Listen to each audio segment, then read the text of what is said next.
Audio Jungle.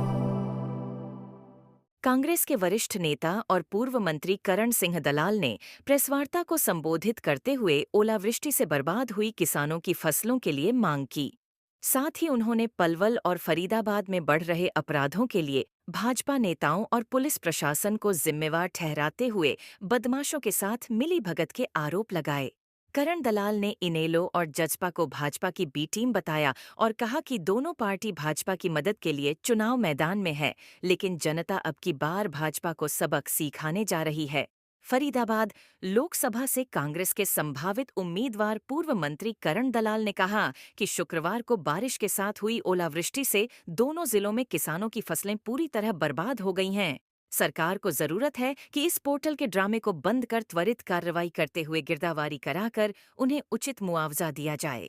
इतना ही नहीं, दलाल ने शुक्रवार को पलवल में एक टेलीकॉम शॉप पर फिरौती की एवज में हुई गोलीबारी पर कहा कि पलवल में पुलिस प्रशासन नाम की कोई चीज नहीं है, न ही सरकार के नुमाइंदों का अफसरों पर कोई दबाव है। यही वजह है पलवल का प्रशासन पलवल के लोगों को फिरौती के नाम पर लुटवा रहा है। इतना ही नहीं, करण दलाल ने कहा कि जिस तरह पुलिस प्रशासन इस तरह फिरौती मांगने वालों पर कोई कार्यवाही नहीं कर रहा, उससे साफ जाहिर है कि जिन बदमाशों के नाम लेकर फिरौती मांगी जा रही है, वास्तव में वो नहीं, बल्कि कोई पुलिस अधिकारी या कर्मचारी या फिर भाजपा का कोई नेता इस तरह लोगों के पास फोन कर उनमें जान से मारने का डर बनाकर उनसे फिरौती ले रहे हैं। उन्होंने खड़े शब्दों में गोलीकांड की निंदा करते हुए अधिकारियों को चेतावनी दी कि या तो अधिकारी होश में आकर पलवल के आम जनमानस को सुरक्षा करें, अन्यथा कांग्रेस की सरकार आने पर उन्हें इसका खामियाजा भुगतना होगा।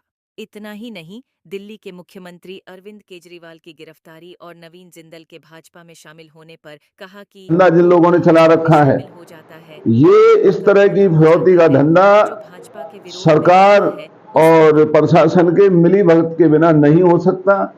इसलिए इस इनके नेक्सस को खत्म करके लोगों को सुरक्षा प्रदान करना चाहिए और इनके खिलाफ कानूनी कार्रवाई करनी चाहिए। पुलिस अधिकारियों के खिलाफ कानूनी कार्रवाई करनी चाहिए। कार्रवाई होती थी, जो धमकी आई थी उन दिनों, तो अजय गुर्जर के खिलाफ कितनी बड़ी कार्रवाई हुई थी। वो इस इलाके से डर के मारे भाग करके कहीं और उसे भागना पड़ा। और एक दफा आपको याद होगा, महेश गोयल के भरे बाजार जो पिस्तौल उनके सीने पे रख दी थी, तो 3 महीने के अंदर उस बदमाश का एनकाउंटर मथुरा जिले के अंदर हुआ था, जो हरियाणा पुलिस ने किया था।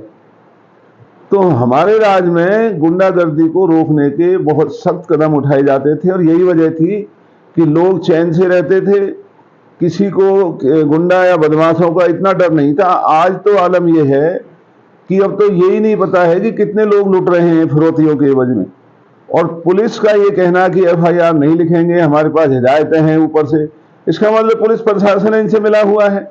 यहाँ कोई जिम्मेवार अफसर इस जिले के अंदर नहीं है।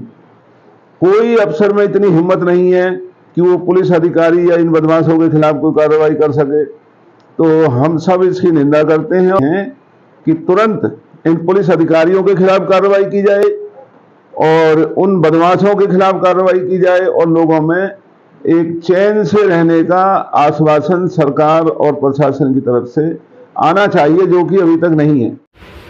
बहुत बड़ा आघात लगा है, उनकी उम्मीदों पर पानी फिरा है। तो हम सरकार से मांग करते हैं